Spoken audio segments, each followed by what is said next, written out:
Tutankhamun was an Egyptian pharaoh of the late 18th dynasty who ruled for 9 years, roughly from 1333 to 1323 BC. Born Tutankhaten, he reversed his predecessor's religious revolution by restoring Egypt's traditional polytheism and curbing the exclusive worship of the Aten. This sweeping return to older beliefs and institutions is recorded on the Restoration Stela. The cult of Amun at Thebes regained prominence, and the royal couple changed their names to Tutankhamun and Akhenaten to reflect the shift. He moved the court from Amarna back to Memphis soon after taking the throne, renewed diplomatic ties with Mitanni, and led campaigns in Nubia and the Near East. Unusually for a living king, he was worshipped as a deity. He likely began a tomb in the Valley of the Kings and a mortuary temple, but both were still unfinished when he died. Tutankhamun died unexpectedly at about 18. His health and cause of death remained debated, with one view suggesting a mix of malaria and a leg fracture. Because his royal tomb was not ready, he was buried in a small non-royal tomb adapted for the purpose.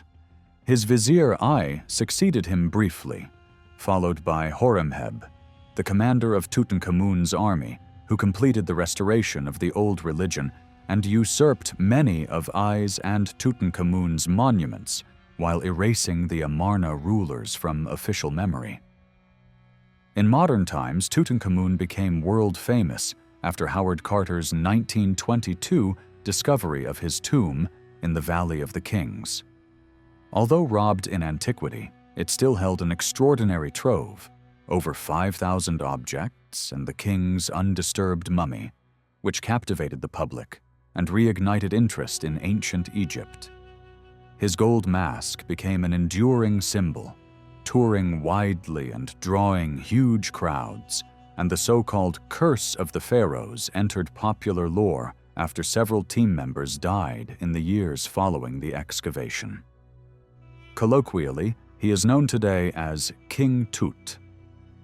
Tutankhamun was born during the reign of Akhenaten in the Amarna period of the late 18th dynasty.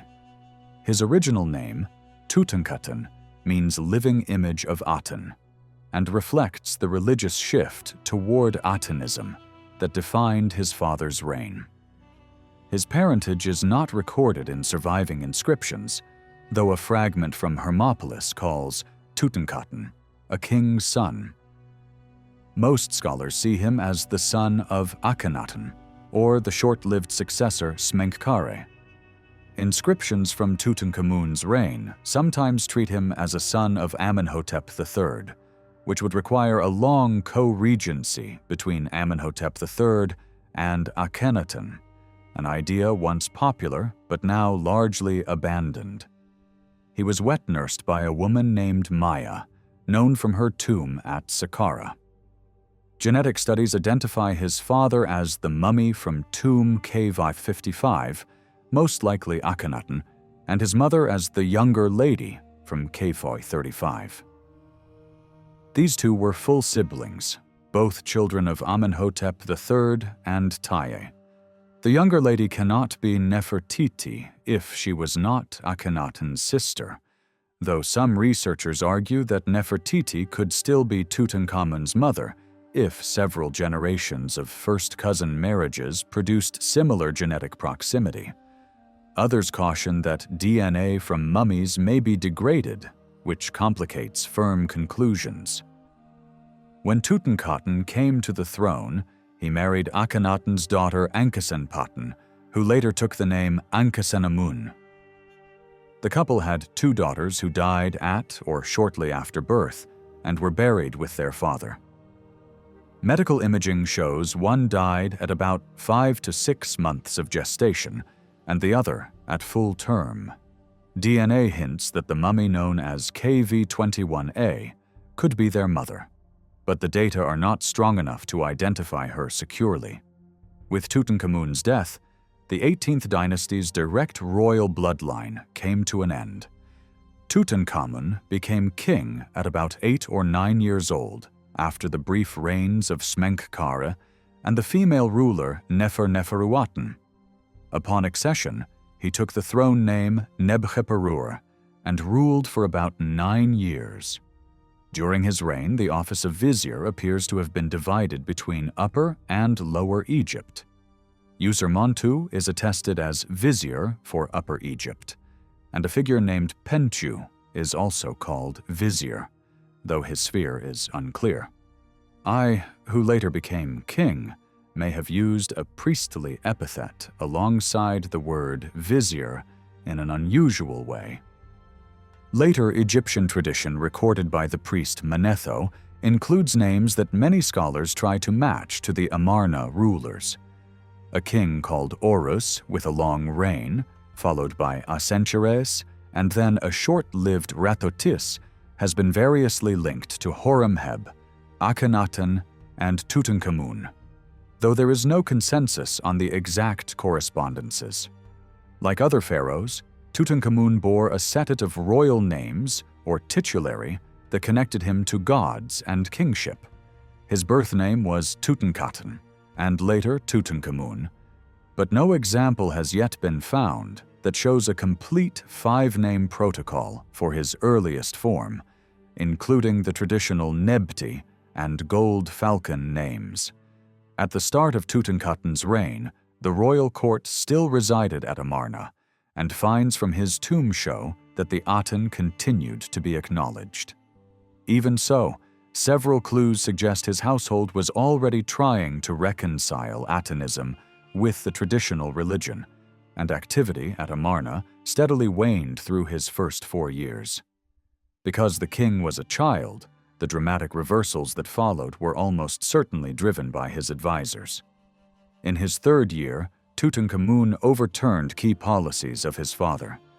He ended the state primacy of the Aten, restored Amun to supremacy, lifted the ban on Amun's cult, and returned privileges to its priesthood. He enriched and reconstituted major priestly bodies, launched repairs to monuments damaged during the Amarna years, and had his father's remains reburied in the Valley of the Kings. Many scholars now argue that it was Tutankhamun himself, rather than only his successors, who set this large-scale restoration in motion. Around the same time, the court abandoned Amarna. Memphis again became the main seat of royal administration, continuing a shift begun before Akhenaten, and the capital returned to Thebes as Akhetaten was left behind. With Amun restored as preeminent deity, Thebes resumed its role as the foremost religious center in Egypt. In year 3, the king and his queen adopted new names, becoming Tutankhamun and Ankhesenamun, and in year 4, the restoration stela proclaimed that temples and estates across the land had fallen into neglect, and that divine favor had withdrawn. The decree announced the rebuilding of the traditional cults, and the reinstatement of priests and temple staffs. The inscription was later appropriated by Horemheb. Building followed the policy. At Karnak in Thebes, Tutankhamun laid out the avenue of sphinxes leading to the Temple of Mut, reworking sphinxes originally made for Akhenaten and Nefertiti by giving them ram heads and adding small images of the young king. At Luxor, he finished decorating the entrance colonnade begun by Amenhotep III.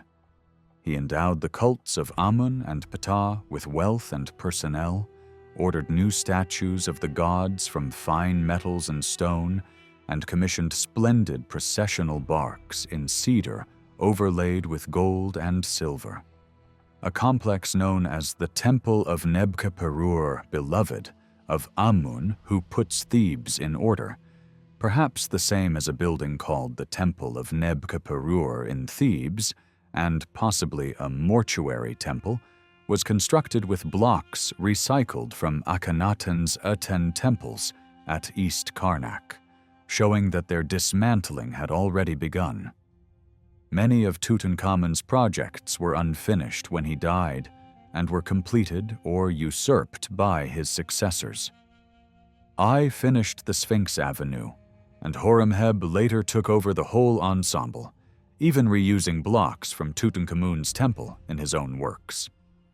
In ancient Egypt, dead pharaohs were commonly venerated as gods through mortuary cults and temples, but Tutankhamun was unusual in being worshipped in this way while still alive. His cult spread far beyond the Nile Valley, with temples raised in Nubian centers such as Kawa and Faras, and even the title of the viceroy's sister carried reference to the deified king, underscoring how widely his worship was recognized. Contemporary inscriptions preserve his royal names, including the cartouche that reads Tutankhamun, ruler of Upper Heliopolis, and his throne name Nebkheperur. The cult had a defined hierarchy. Hoi, the viceroy of Kush, stood at its apex in Nubia. Mermoz served as first prophet of Tutankhamun, Temwajsi as second prophet, and a chief oversaw the harem of the deified king. At Kawa, cryosphinx imagery presents the king assimilated to Amun-Re, a reading that aligns with the broader program in Nubia, in which the living ruler is adored as a manifestation of the chief god.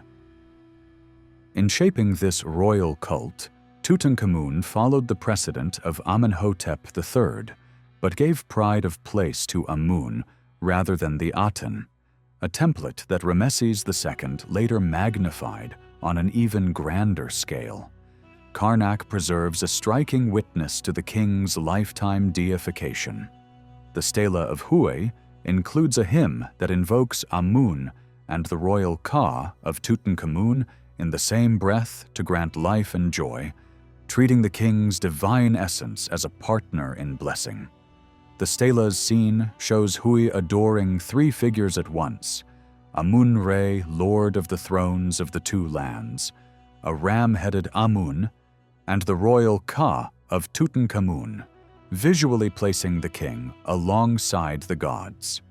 Tutankhamun inherited a country weakened by the religious and diplomatic upheavals of the Amarna years. He worked to renew foreign ties, notably with the Mitanni, and the diverse diplomatic gifts found in his tomb point to some success. Reliefs at his mortuary temple at Thebes record victories over Nubians and Asiatics, and there is no evidence that Egypt suffered defeat during his brief reign. Whether the young king personally fought is debated. His tomb contained a full arsenal of used weapons and chariot gear, and rich battle imagery shows him charging foes, shooting from the chariot, and trampling enemies as a sphinx. Objects he handled in life, from a footstool decorated with the 9 bows to sandals and walking sticks that depict vanquished peoples, reinforce the message of royal dominance and have led some scholars to argue that he fought in person, at least in his later years. Others point to his youth and to diagnoses of frailty to doubt direct combat, though several specialists caution that some supposed ailments are artifacts of mummy damage and suggest he could have been physically active. A balanced view holds that he may have participated in at least a Nubian and an Asiatic campaign, even if at times his presence served chiefly to inspire the troops. Genetic studies have tried to place Tutankhamun and his family within broader population histories. One analysis reported that he carried a Y chromosome lineage designated R1b, common today in parts of Western Asia and Europe, and a mitochondrial lineage K, both shared in various combinations with close relatives, including the mummy from KV55 and female mummies identified as Tia and Thuya. Because some profiles were incomplete, the inferences leaned on better preserved data from KV55.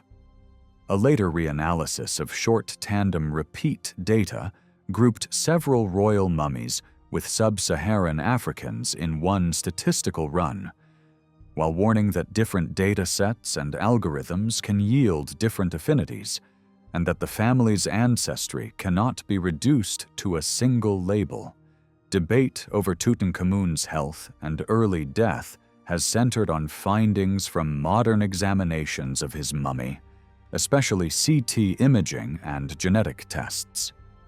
Among the many diagnoses proposed, 2 conditions are firmly established. He suffered repeated infections with the most virulent form of malaria and sustained a serious fracture to his left leg shortly before he died.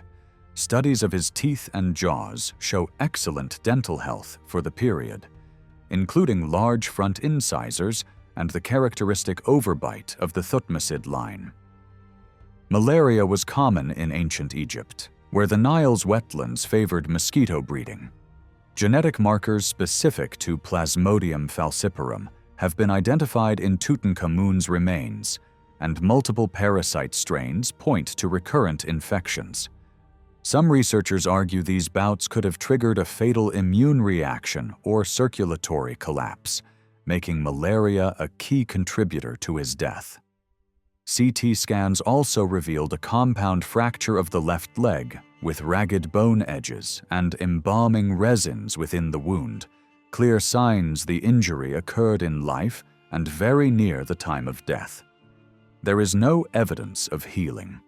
The combination of an acute leg injury and severe malaria provides a plausible medical pathway to his demise, and some Egyptologists have even suggested the break could have happened during a military campaign. A range of foot disorders has been proposed, including a clubbed left foot, flat foot on the right, and bone necrosis of the left forefoot, consistent with Köhler disease 2. The clubfoot interpretation is disputed, and alternative explanations suggest altered gait from forefoot pain rather than structural deformity. The more than 130 sticks found in his tomb are often cited as proof of disability, yet many are ceremonial staffs, crooks, and scepters associated with royal office rather than medical aids. Comparable troves of sticks are known for other elites and athletic kings, which weakens the argument that Tutankhamun relied on canes for daily mobility. Wear studies reinforce this view. Detailed examination of his sticks shows little tip abrasion, not the heavy scuffing expected from constant weight-bearing. Sandal wear patterns, where present, are broadly even between feet rather than skewed to one side. An international project dedicated to his sticks and staves concluded that these objects were chiefly ceremonial or stylistic accessories.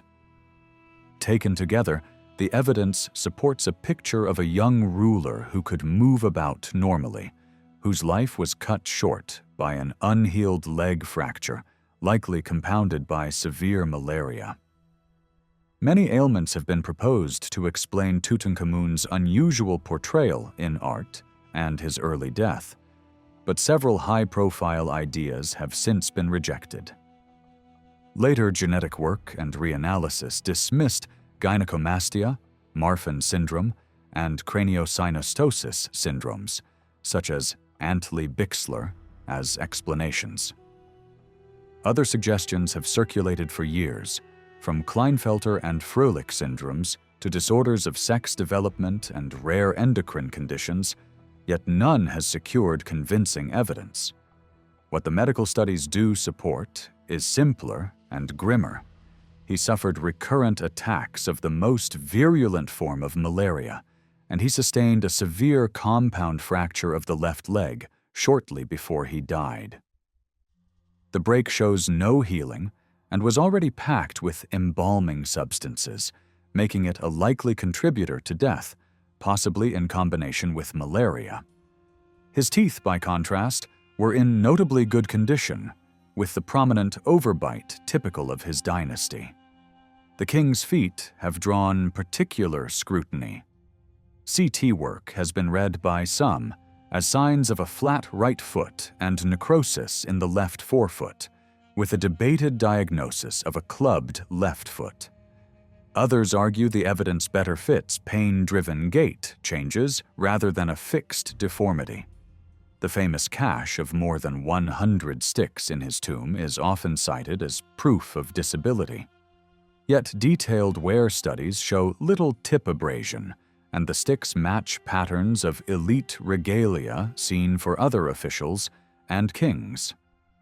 They look more like symbols of rank and ceremony than essential walking aids, a view bolstered by largely even wear on his surviving sandals. What Tutankhamun looked like has been another flashpoint. He was slightly built and about 167 centimeters tall. Clothing from his tomb points to a narrow waist and rounded hips. Forensic and digital reconstructions of his face and head have appeared since the 1980s and have repeatedly sparked debate, especially over skin tone and the degree to which the results match royal effigies. A widely publicized three-team project in 2005 produced similar faces, but a light complexion that drew protests. Later, CT-driven models have hewed close to those features, while some projects avoided assigning a skin color at all. A full-body virtual reconstruction broadcast in 2014 portrayed the king as frail and heavily impaired, which drew strong criticism from Egyptologists and disability scholars for sensationalism and weak scientific grounding. The manner of his death remains uncertain, but several once popular theories have been pared away. The idea of a lethal head injury was undermined when loose skull fragments were shown to be modern unwrapping damage. A supposed chariot crash has also lost force, since photographs from the original excavation show his chest intact, with the later loss of ribs likely due to post-burial theft rather than trauma. The most straightforward reading of the evidence is still a fatal cascade involving an acute leg fracture and severe malaria. Other medical ideas, such as sickle cell disease or hereditary epilepsy, proposed to explain piety and early deaths in the royal line, remain speculative and should be treated with caution. His death created a succession puzzle. 2 infant daughters had died, leaving no direct heir. Horemheb, the commander-in-chief, appears in one source as the designated heir apparent, yet the vizier I presided over Tutankhamun's funeral, a role normally reserved for the successor, and quickly took the throne, perhaps even marrying the widowed queen Akhenaten. The queen's reported appeal to the Hittite court for a royal husband, known as the Zananza affair, suggests turmoil at court. I's reign was brief. Horemheb followed, completed the religious restoration the young king had begun, and erased the memory of I while leaving Tutankhamun largely undisturbed. He then chose Ramesses I as heir, paving the way for the Ramesside dynasty. Tutankhamun's burial fits an unexpected death.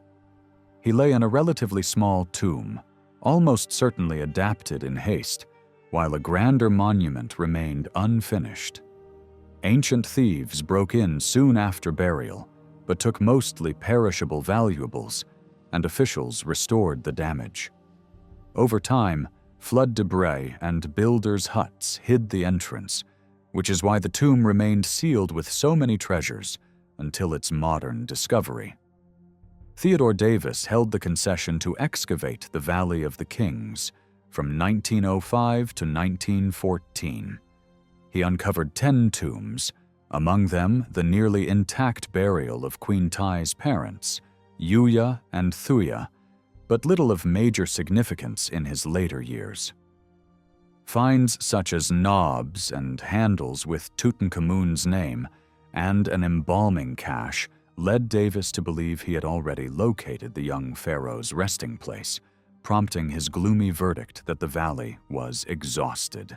In 1907, Howard Carter began working in Thebes for George Herbert, the 5th Earl of Carnarvon, hoping eventually to secure the main concession. That chance came after Davis stepped aside, and Carter launched a systematic search in 1915. On the 4th of November 1922, Carter's team uncovered the first step of a sealed staircase near the entrance to the tomb of Rameses VI.